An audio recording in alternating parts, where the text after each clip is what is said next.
I am Rachel Morgan, 34, and I never expected to walk into my own home and feel like a stranger. After cutting my Zurich business trip short, I returned to find 88 people partying in my house. My mother, Beverly, stood in my kitchen wearing an apron, directing caterers. My brother Ethan was bartending at my grandfather Maxwell's antique bar. A family reunion in full swing that I knew nothing about. In the house my grandfather left specifically to me. If you're watching this from a family gathering, I hope yours is more welcoming than mine was. Drop a comment about your family reunion experiences and subscribe to follow what happened after I made the decision that changed everything. I built my career the hard way.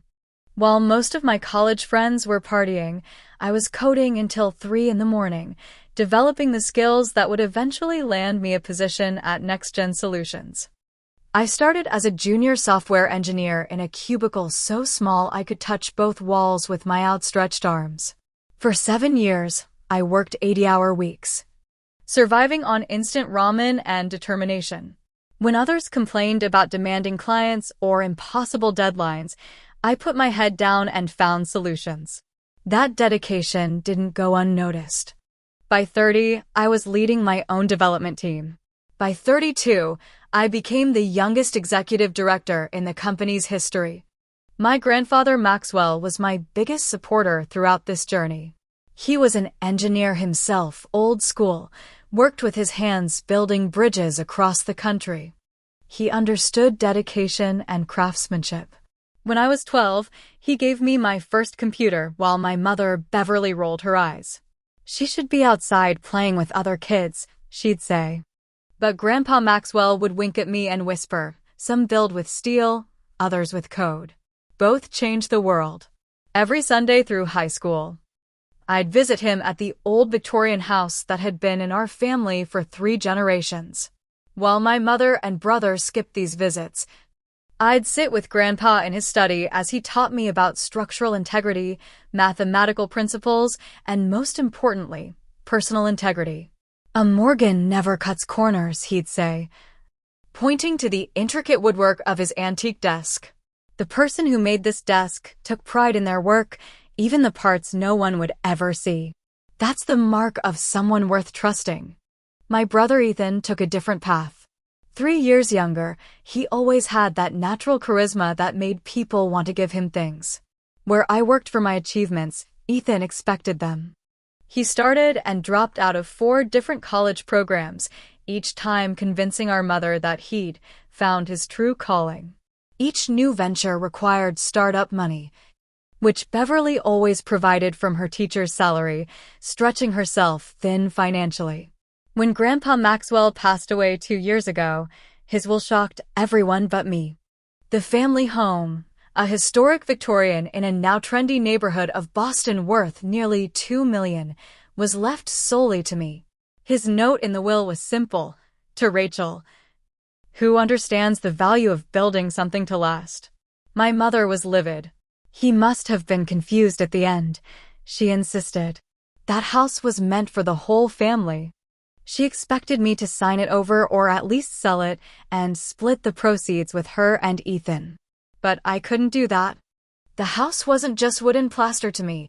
It was every Sunday afternoon lesson, every proud smile when I shared my accomplishments, every quiet moment in the library reading books from his collection. I moved in immediately, lovingly restoring rooms while preserving their historic character. I converted the library into my home office, but kept Grandpa's books and his antique desk. I replanted his garden according to his meticulous notes, bringing back the heirloom roses he'd cultivated for decades. Despite the inheritance tension, I tried maintaining a relationship with my mother and brother. I invited them for holiday dinners, which they attended with an air of being visitors rather than family. I offered to help Ethan with his latest business scheme, a food truck concept, with business planning rather than cash, which he declined. I even offered to help my mother with her mortgage, which she accepted but mentioned at every opportunity as if it were a loan I was collecting interest on rather than a gift. The Zurich trip was a major career milestone. NextGen had been trying to land Helvetica Banking Systems as a client for years. As our new international accounts director, landing this contract would cement my reputation and open European markets to our company. After 2 grueling weeks of presentations, negotiations, and very little sleep, I secured a 3-year contract worth millions. The team wanted to celebrate in Zurich for the weekend, but I was homesick.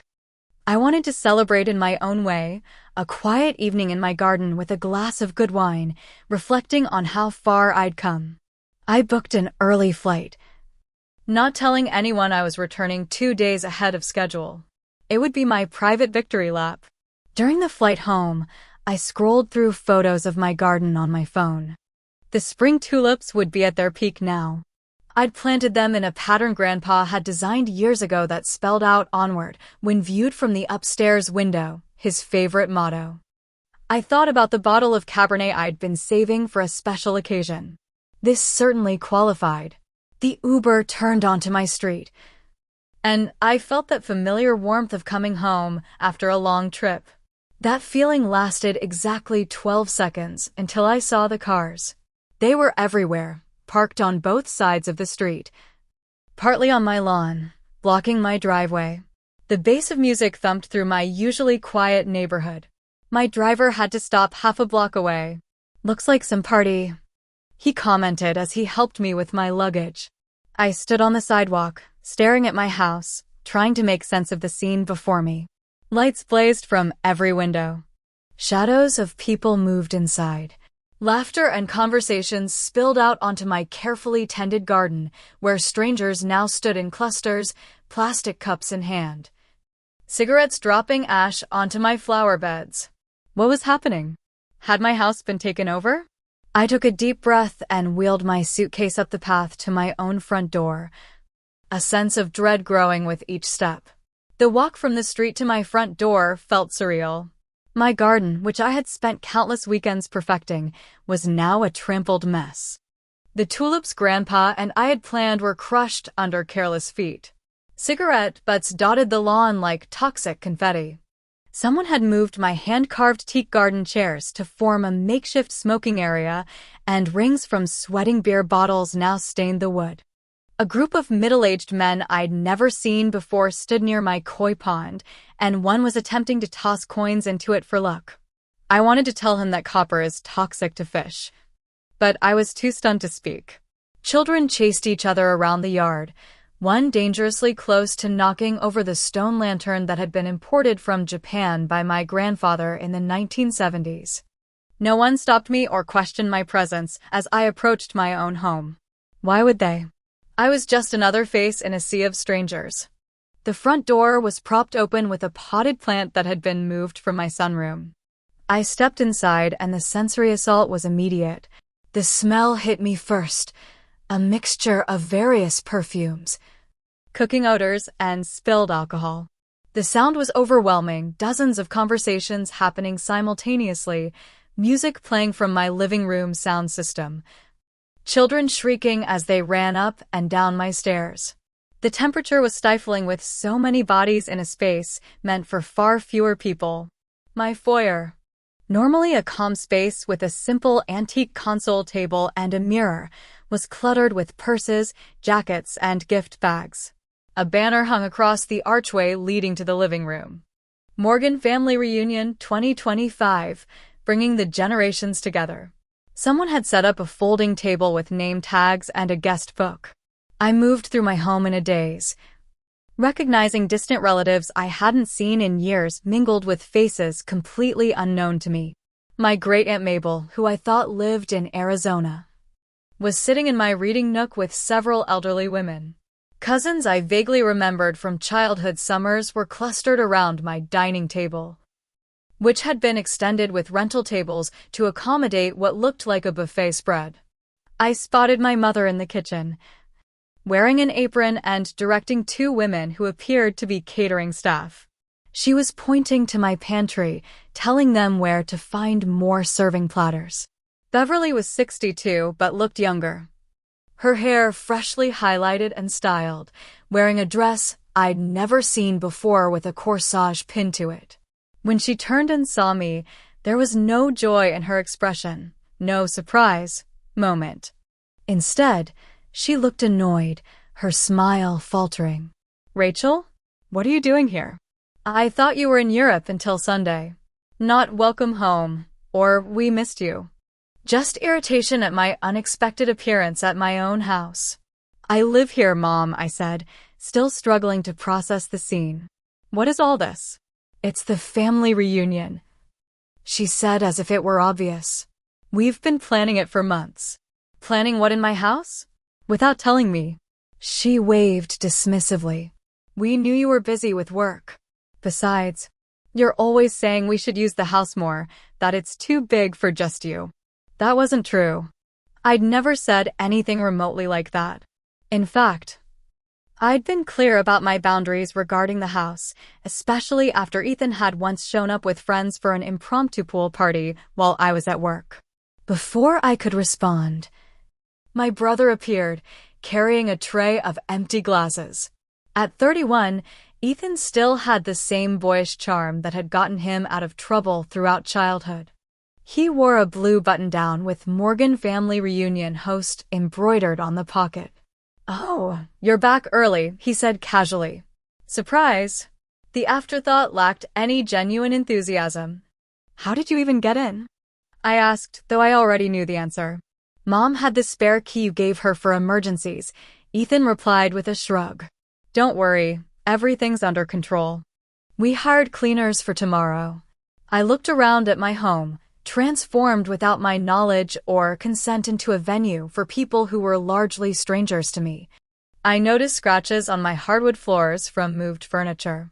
Someone had rearranged my living room to accommodate more seating, pushing my grandmother's antique secretary desk against the wall where it now had a cluster of wine glasses sitting on its surface, leaving rings on the 19th century wood. A tall, older man approached me with a curious expression. "You look familiar. Are you from Mabel's side or Richard's side?" "I'm Rachel Morgan. This is my house," I said flatly. His eyes widened slightly. "Oh, you're Maxwell's granddaughter? The one who got the house?" The way he said "got the house" made it sound like I'd won a game show prize rather than inherited my grandfather's home that I'd spent countless hours in throughout my life.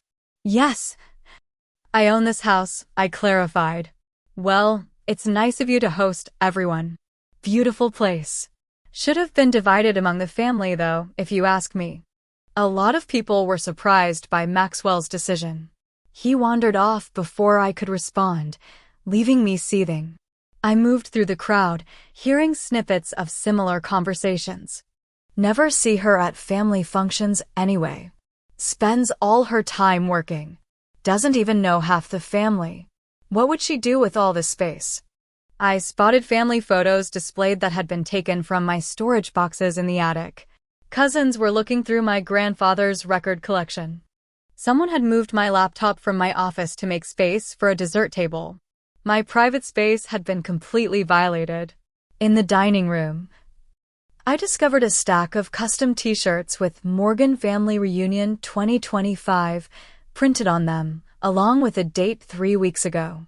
This wasn't a spontaneous gathering. This had been planned well in advance. Without me, my head was spinning. I needed air. I stepped out onto the back porch, only to find it occupied by teenagers I didn't recognize, scrolling on their phones and complaining about being dragged to a lame family thing. I walked back through the house, past my mother who was now posing for photos with people introduced as second cousins from Chicago, past Ethan who was mixing drinks and soaking up attention from female relatives, past great-uncle someone and first cousin once removed whoever. No one noticed as I picked up my suitcase, still sitting in the foyer where I'd left it. No one called after me as I walked out the front door. I made it halfway down the block before tears blurred my vision. I pulled out my phone and booked a room at the Marriott downtown. I couldn't stay and make a scene. I couldn't pretend this was okay. I needed space to think. As the Uber pulled away, I looked back at my grandfather's house, my house, glowing with light and life.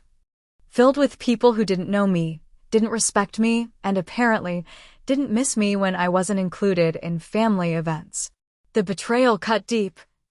But it was the disrespect to my grandfather's wishes and my personal space that hurt most of all. I checked into the hotel in a daze, dropped my suitcase by the generic desk, and sat on the edge of the bed. The quiet of the room was a stark contrast to the chaos I'd just left.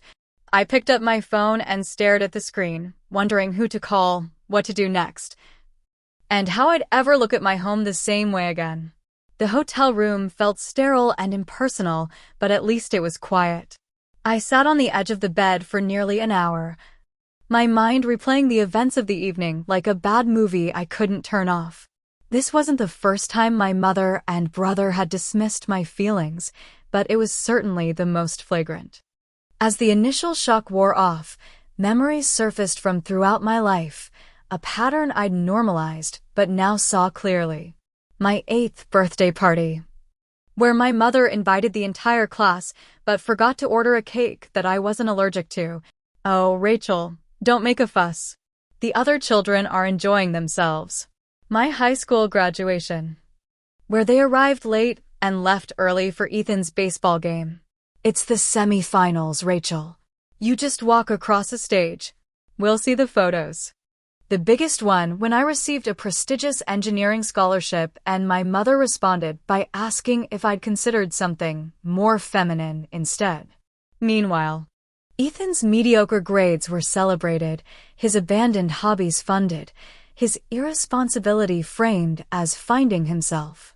I called my best friend Hannah at midnight, not caring about the late hour. Hannah had witnessed my family dynamics for over 20 years and never minced words about them. They did what? She exclaimed after I explained the situation. In your house? Without even telling you? Oh, hell no, Rachel. That's beyond disrespectful. Am I overreacting? I asked, suddenly doubting myself as I'd been conditioned to do. Overreacting? If anything. You're underreacting. They invaded your personal space, used your property without permission, and didn't even invite you to a family event in your own home. That's not normal, Rachel. That's not okay. Hannah's validation helped solidify what I already knew. This wasn't about a party. This was about a fundamental lack of respect that had characterized my relationship with my mother and brother for decades. I'd set boundaries they consistently ignored. I'd offered olive branches they took for granted. I'd made excuses for their behavior that they never had to make for themselves. I barely slept that night, my mind running through options. Confront them? They'd minimize it. Request an apology? They'd give a hollow one to appease me until next time. Try to explain my feelings? They'd make me feel oversensitive. Morning came, and with it, resolve. I returned to my house at 9 a.m., expecting most guests would be gone. I was right about the guests, but wrong about the state of my home. The scene was worse than I imagined. Empty bottles and glasses littered every surface. Food had been ground into my Persian rugs. Someone had been sick in my powder room sink. Rental chairs were stacked haphazardly in my living room.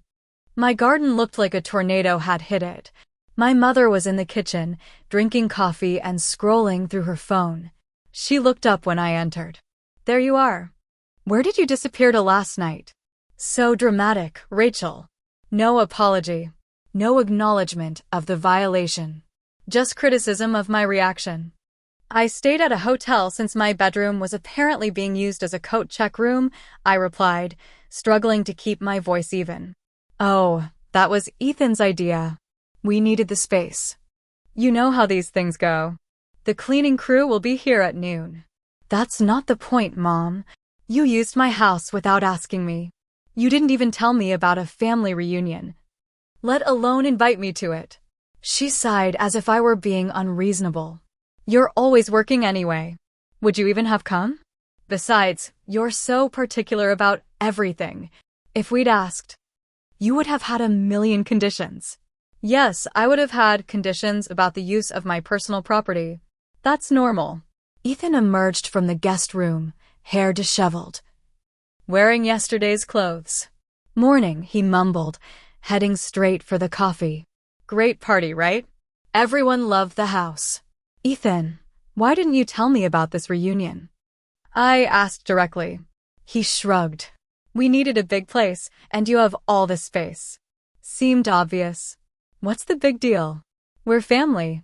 The big deal is that this is my home, not a public venue. You can't just decide to use it without my permission. Technically, it's the family home, my mother interjected. Your grandfather would have wanted everyone to enjoy it. That was the match that lit the fuse. Don't you dare tell me what my grandfather would have wanted. He specifically left this house to me because he knew I would respect and care for it.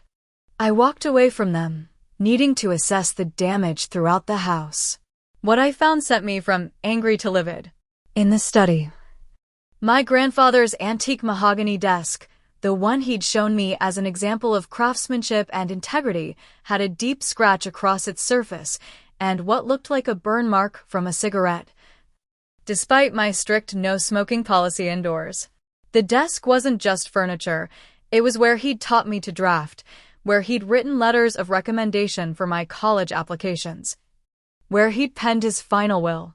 I continued to my home office and found the door ajar, a room I always kept locked. Someone had picked or forced the lock.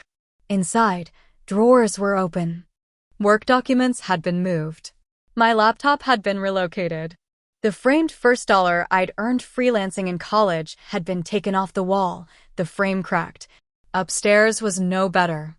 My bedroom door had been opened despite the clear private, please keep closed sign. My closet was ajar, dresser drawers not fully closed. Someone had been in my personal space, touched my things. I returned downstairs to find my mother and brother in casual conversation about someone named Cousin Phil who'd apparently been the hit of the party with his karaoke performance. My office was broken into, I said flatly. My bedroom was entered. Grandfather's desk is damaged. Oh, some kids were playing hide and seek, Ethan said dismissively.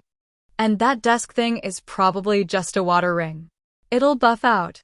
It's a cigarette burn and a knife scratch, I corrected him. It's a 200-year-old desk. Always so dramatic about things, my mother sighed. It's just stuff, Rachel. Just stuff. The words echoed in my head. To them. This house and everything in it was just stuff. Stuff they felt entitled to use, damage, and disregard because technically, we shared DNA. But to me, it was more than stuff. It was my sanctuary. My history, my private space that had been violated by the very people who should respect it most. I pulled out my phone and called my friend Hannah again. Can you come over? I need moral support. While waiting for Hannah, I walked through each room, taking photos of the damage. When she arrived, she gasped at the state of the house. This is worse than I imagined, she said, hugging me. What are you going to do? I looked around at the home I'd loved, now feeling tainted by disrespect. I don't know yet, but I know I can't keep pretending this is normal. After Hannah left, I made another call to Scott Reynolds, a real estate agent who had approached me several times about selling the property. The Victorian was in a prime location, and developers had been eyeing it since my grandfather's passing. Scott? It's Rachel Morgan. Remember that offer you mentioned last month? Is it still on the table? My mother and brother, who were in the kitchen discussing which relatives still needed rides to the airport, fell silent when they heard my side of the conversation. For the first time since I'd arrived home, I had their full attention. Scott arrived at my house within the hour, his normally slick real estate agent demeanor softening when he saw the state of the property. This is not how I remember the house looking during our previous discussions, he said tactfully, eyeing a stain on the entryway wallpaper.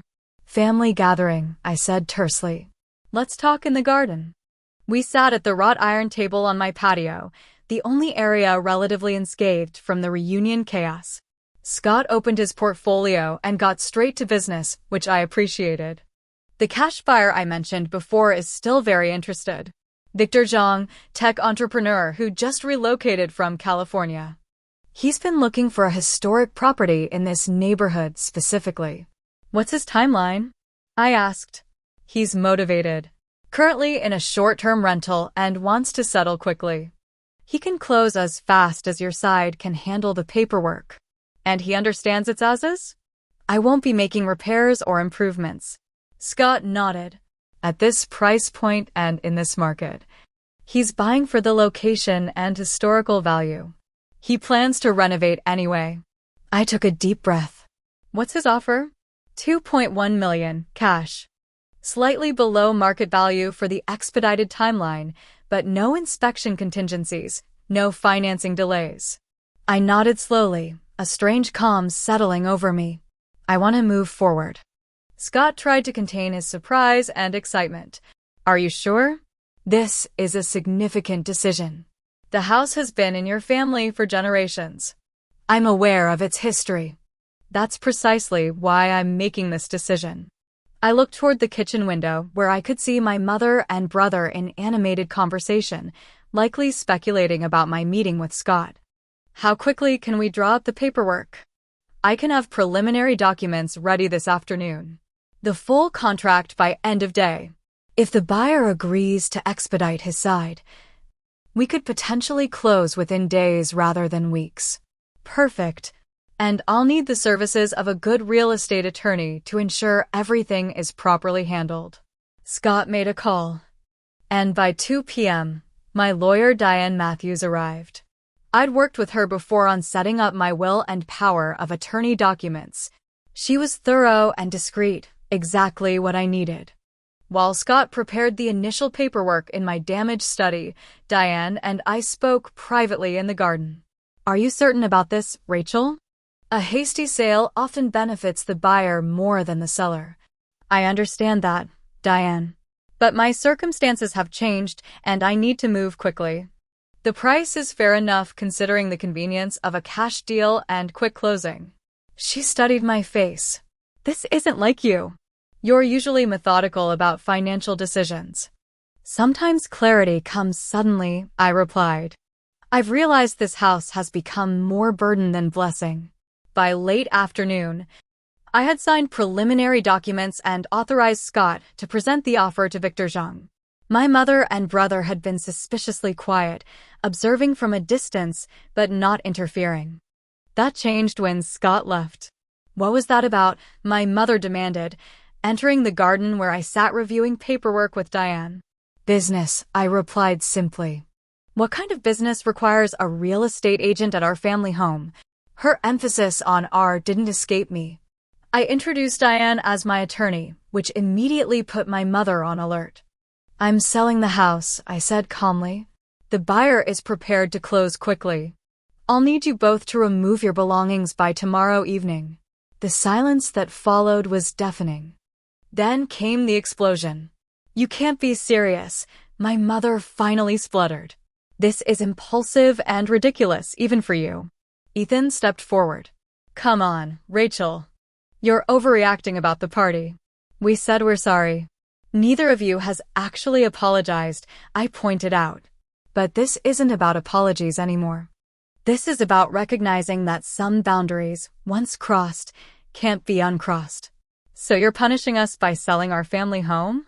My mother's voice rose with indignation. I'm not punishing anyone. I'm making a decision about my property that makes sense for my life moving forward. We won't let you do this, Ethan threatened. Grandpa would never have wanted you to sell. Grandpa trusted me to make my own decisions. That's why he left the house to me, not to the family collectively. My mother switched tactics, her voice softening. Rachel, honey, you're upset. I understand. What we did was thoughtless. But selling your grandfather's house is a decision you'll regret forever. Let's all take some time to cool down. It was the same pattern I'd seen my entire life. Minimize, deflect, then pretend to compromise when those tactics failed. Not this time. The decision is made. Mom. I've signed the preliminary documents. Mr. Zhang has already verbally accepted the offer and is sending the signed contract back tonight. Diane, bless her, chose that moment to interject. Mrs. Morgan, the transaction is already in process. Your daughter has the legal right to sell her property. I suggest you respect her decision and focus on your arrangements for relocation." My mother turned to me, tears welling in her eyes. Where are we supposed to go on such short notice? The manipulation was so transparent, it almost made me laugh. The same place you were living before you decided to move in here without asking, your apartment. The one I've been helping you pay for. Ethan stepped closer, his voice low and threatening. I could contest Grandpa's will. Say he was manipulated or not of sound mind. Diane answered before I could. The deadline for contesting the will passed 18 months ago, Mr. Morgan. And I personally conducted the capacity assessment before your grandfather signed his will. It would be a frivolous claim. I spent the rest of the evening in methodical organization, packing the items that truly mattered to me, my grandfather's collection of first edition engineering books, family photos from happier times, the small wooden box of letters he'd written me throughout college. I carefully wrapped his pocket watch and the fountain pen he'd used to sign his final will. The desk would have to stay, too damaged now to transport safely without professional help and too painful to look at daily. Perhaps Victor Zhang would restore it. Or perhaps it would be replaced by something modern. Either way, I was learning that the memories attached to objects lived on even when the objects themselves changed hands. My mother made several more attempts to change my mind, alternating between guilt, anger, and sudden promises to do better in the future. Ethan fluctuated between threats and bargaining. I remained resolute, feeling a strange sense of peace despite the chaos around me. By midnight, my essential belongings were packed into my car. I'd booked an extended stay hotel until I could find a new place. As I prepared to leave for the night, I took one last walk through the house, not as a goodbye, but as a release. Each room held memories, but I realized the most important ones would travel with me. My mother stood in the foyer as I headed for the door, her final attempt at manipulation ready. "If you do this, Rachel, you're tearing apart this family." I turned to her with a sad smile. "Mom, you can't tear apart something that was never truly together." I slept more soundly in the hotel that night than I had in months. The next morning dawned bright and clear. I arrived at the house by 8 to find Victor Zhang and his assistant already waiting outside. Scott made the introductions. Victor was younger than I expected, perhaps early 40s, with a quiet confidence and thoughtful manner. He'd made his fortune in sustainable technology and was refreshingly straightforward. "I appreciate the expedited process, Ms. Morgan. I understand this is a significant property with family history. Please call me Rachel. And yes, it has history, but it's ready for a new chapter." We walked through the house together.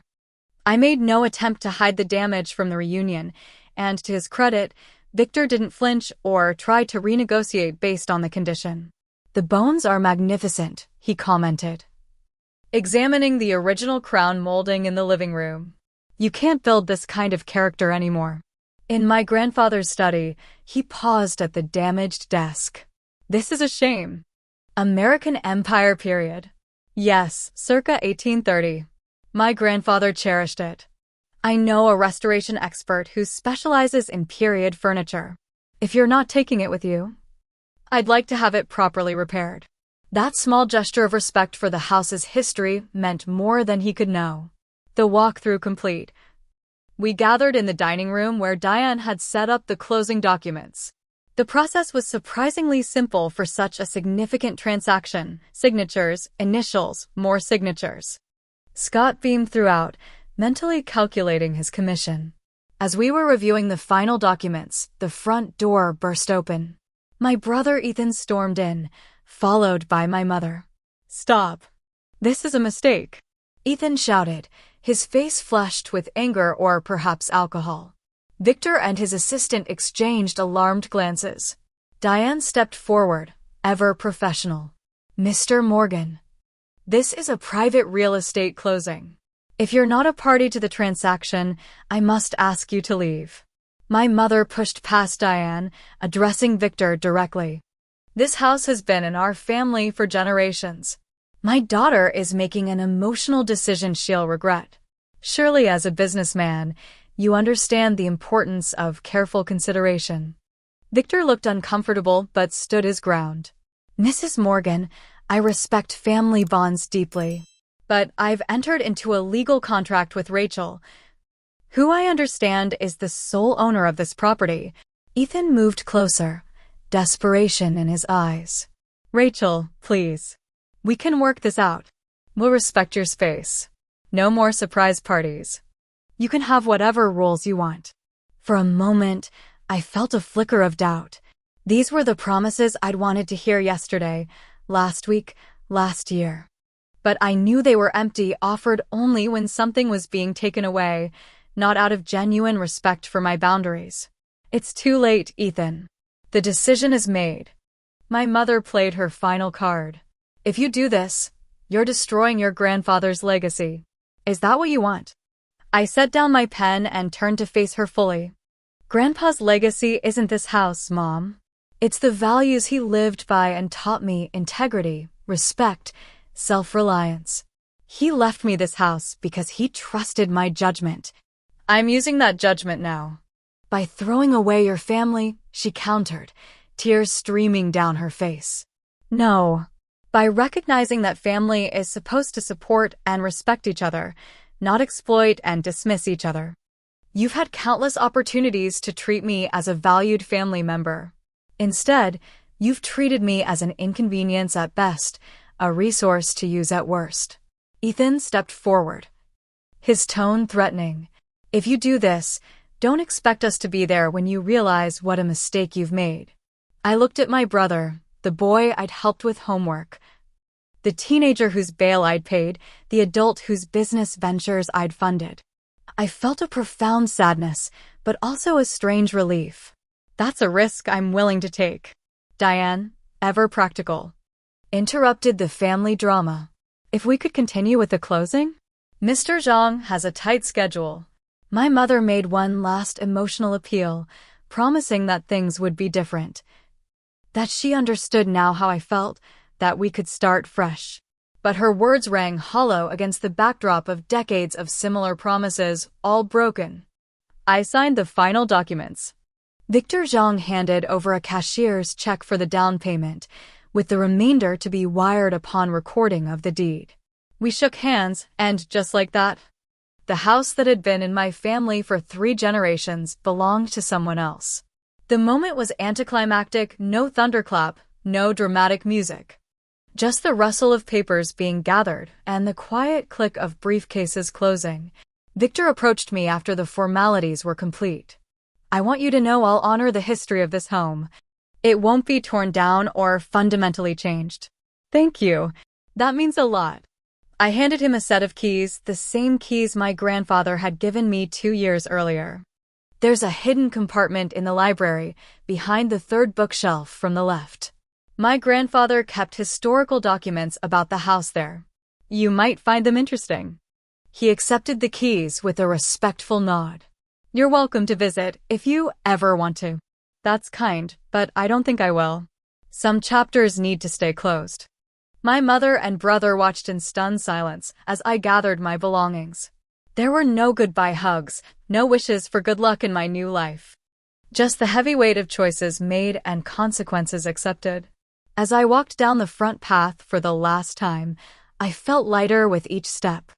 The garden that had once brought me joy now reminded me only of disrespect.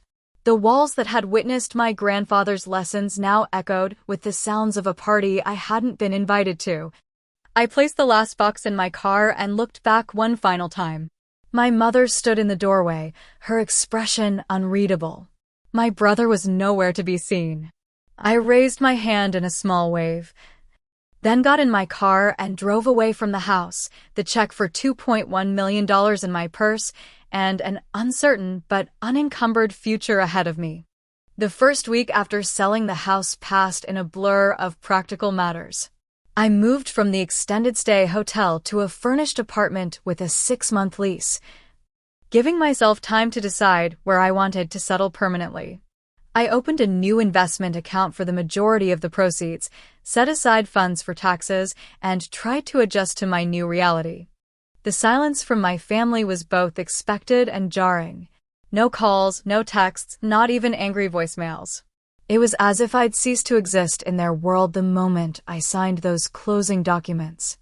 Part of me was relieved to avoid the drama, but another part ached for the family I wished I had, one that would have acknowledged the pain they caused and genuinely sought reconciliation. That silence broke on day 9 when my social media accounts suddenly flooded with messages from extended family members. Cousins I barely knew, great-aunts I hadn't seen in years, all expressing their shock and disappointment in my selfish decision to rob the family of its heritage. The stories they'd been told were predictably one-sided. According to the family grapevine, I'd had a tantrum over a harmless family gathering and impulsively sold our communal heritage out of spite. No mention of the uninvited use of my home, the damage to irreplaceable items, or the years of disrespect that had led to my breaking point. I didn't bother responding to most messages, but I did answer my cousin Melissa, who had always been kind to me. Her message was more measured than the others, asking genuinely if I was okay. "I'm doing fine," I wrote back. "There's more to the story than you've probably heard, but I'm at peace with my decision. I hope you and your family are well." Her response surprised me. I figured there was more to it. "Your mom and Ethan have always had a different version of reality. For what it's worth, I think Grandpa Maxwell would understand. He never let anyone walk over him either." That small validation from someone who had known my grandfather meant more than she could realize. At work, I threw myself into the success of the Helvetica banking system's implementation. My team noticed my renewed focus and energy. Hannah observed during our weekly lunch that I seemed lighter somehow, despite everything. "I feel lighter," I admitted. I didn't realize how much emotional weight that house carried, not just the good memories of Grandpa, but the constant struggle with Mom and Ethan. Now when I come home, it's just my space. No history, no expectations, no disappointment. "Have you heard from them at all?" Hannah asked. "Not directly. I've heard through the family rumor mill that they had to move back to Mom's apartment. Apparently, they'd started moving things into the house, assuming they could stay indefinitely." Hannah shook her head. The audacity. What did they think would happen? They thought I'd continue tolerating whatever they dished out, like I always have.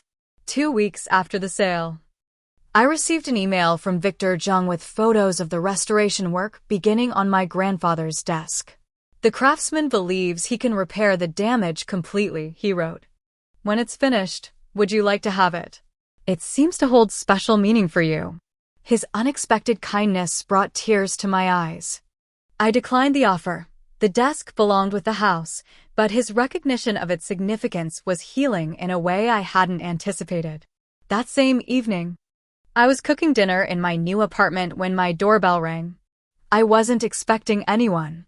Through the peephole, I saw my mother standing in the hallway, her appearance disheveled in a way I'd never seen before. Her normally perfect hair was unstyled, her clothes wrinkled. She'd been crying. My first instinct was not to answer, to protect the peace I'd been cultivating. But something, perhaps my grandfather's voice in my head, reminding me about integrity, made me open the door. "Mom," I said simply, neither inviting her in nor sending her away. "Rachel." Her voice cracked on my name. "Can I please come in? Just to talk." I hesitated, then stepped aside. She entered cautiously, as if expecting to be ejected at any moment.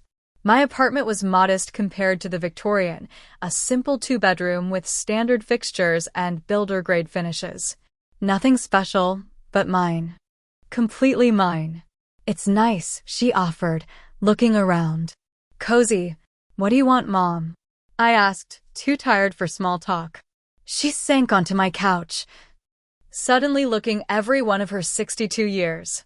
"We've been evicted from my apartment. The landlord found out Ethan was living there when the lease specifically prohibited additional occupants." Of course, she hadn't come to reconcile but to seek help, financial help, most likely. "I'm sorry to hear that," I said, keeping my tone neutral. "Where are you staying now?" "A motel." Temporarily. It's not ideal. Ethan is looking for work, but you know how that goes. I didn't know. My brother's employment history was a series of enthusiastic starts and abrupt departures. What about your savings? I asked, though I suspected the answer. Used for the reunion, she admitted, not meeting my eyes. And some for Ethan's latest business idea, a specialty coffee shop. The location fell through. The admission hung in the air between us. My mother had spent her savings on a party I wasn't invited to and another of my brother's doomed ventures. How much do you need? I asked, cutting to the chase. She looked up, hope flashing across her face. Just enough for a security deposit and first month's rent on a new place. 3,000? Maybe 4? I'll pay you back, of course. The familiar pattern presented itself, her crisis, my resources, promises of repayment that would never materialize. For a moment, I considered it. It would be easier than the alternative. I had the money, but then I thought about what my grandfather would say about enabling versus helping. I can't give you money, Mom. Her face fell. Rachel, we're about to be homeless. After everything I've done for you. I'm not saying I won't help, I interrupted. I'm saying I won't give you money. There's a difference. She looked confused. What difference? I won't enable the same patterns that got us here. But I will help you find resources, affordable housing options, employment counseling for Ethan. Maybe even financial planning services. We don't need counseling or services. We need a place to live. You need both, I said firmly. And if you're willing to accept the help I'm offering, help that might actually change things, then I'm here for you. But I won't just write a check that postpones the inevitable next crisis. She stood up, anger replacing desperation. So this is your revenge? Making us jump through hoops when you're sitting on millions? This isn't revenge, Mom. It's boundaries. Something I should have established long ago. Boundaries, she scoffed. Is that what your therapist calls abandoning your family when they need you? I took a deep breath. Yes, I am seeing a therapist. Because healthy people seek help when they need it. That's what I'm offering you, real help, not a temporary band-aid. She gathered her purse, heading for the door. Keep your help and your judgments. We'll manage without you like we always have. The irony of her statement, when she'd shown up specifically because they couldn't manage without me, wasn't lost on either of us. As she reached for the doorknob, I said quietly, the offer stands. Mom, when you're ready for real change, call me. She paused, her back to me, shoulders rigid. For a moment, I thought she might turn around, might recognize the opportunity being presented. Instead, she opened the door and left without another word. I sat alone in my new apartment, the dinner I'd been preparing now cold on the stove. The encounter had been painful but clarifying. For the first time, I'd offered help with conditions designed to create actual change rather than perpetuate dependency. It wasn't what she wanted, but perhaps it was what she needed. My phone buzzed with a text from Hannah, checking in. You okay? I thought about the question carefully before responding, getting there. One day at a time. And surprisingly, it was true. 6 months passed quickly. Spring turned to summer, summer to fall. My temporary apartment gave way to a cozy townhouse in a quieter neighborhood with a small but private garden where I planted tulips in memory of my grandfather. My career continued to flourish. The Helvetica project led to a promotion and expanded international responsibilities. The most significant changes, however, were internal. Weekly therapy sessions helped me recognize patterns I'd normalized throughout my life and develop healthier responses to conflict. I learned that establishing boundaries wasn't selfish, but necessary. That helping others didn't have to mean sacrificing myself. After our confrontation in my apartment, my mother and I didn't speak for nearly 3 months. I heard through Melissa that she and Ethan had found a small 2-bedroom apartment in a less desirable neighborhood. Ethan had taken a job at a local hardware store, not his dream position, but steady employment for the first time in years. When my mother finally called, Her tone was different, less entitled, more hesitant. Rachel? It's me. I was wondering if we could meet somewhere. Just to talk. We arranged to meet at a neutral location, a coffee shop midway between our homes. I arrived early, choosing a table by the window where I could see her approach. She looked older, more subdued, but there was a dignity in her bearing that I hadn't seen before. "Thank you for meeting me," she said as she sat down, hands wrapped around her cup for warmth. "I've been doing a lot of thinking." "About what?" I asked, cautious but open. "About everything. The house, the reunion, the way I've treated you." She took a deep breath. "I wasn't fair to you, Rachel. Not just with the party, but for years. I favored Ethan. I took you for granted. I resented your success instead of celebrating it." Her admission stunned me. Never in my life had I heard my mother acknowledge any wrongdoing, let alone a pattern of behavior. "What brought this on?" I asked. "Reality," she said with a sad smile. "When you have nothing, you start to see things clearly. And I had a good teacher in that department." "What do you mean?" "Your grandfather. After you sold the house, I was so angry I went to visit his grave too. I don't know, complained to him about you." She shook her head at the memory. "While I was there, I remembered something he always said to me when I was young. Beverly, life doesn't owe you anything. It's what you build with your own two hands that matters." She looked up at me, eyes glistening. I realized I stopped building long ago. I just expected things to be given to me by your father, by my parents, by you. That's not the example I should have set for my children. The conversation wasn't easy. There were moments of tension, old patterns threatening to resurface. But there was also honesty that had been missing from our relationship for decades. "I can't change the past," she said as we prepared to leave. "But I'd like to try for a better future, if you're willing." I didn't make promises I couldn't keep. "I'm open to trying, Mom. One step at a time." Rebuilding trust is a slow process. We started with monthly dinners, just the two of us at first, eventually including Ethan when he demonstrated his own willingness to change. Our first holiday meal together was at a restaurant, neutral territory that didn't carry the weight of past conflicts. My relationship with my brother evolved more slowly. His resentment ran deeper, his entitlement more ingrained. But necessity had forced changes neither of us could have predicted. The hardware store job led to an interest in home repair. By the following spring, he had earned his contractor's license and started a small handyman business. "I like fixing things," he told me during a rare moment of vulnerability. "There's something satisfying about taking something broken and making it work again." I didn't point out the metaphor. He'd find it in his own time. Not all family relationships could be salvaged. Some relatives chose to maintain their narrative of me as the selfish villain who destroyed the family legacy. I learned to make peace with their perception, understanding that I couldn't control how others viewed my choices. Instead, I focused on building my chosen family, friends who respected my boundaries, colleagues who valued my contributions, neighbors who became confidants.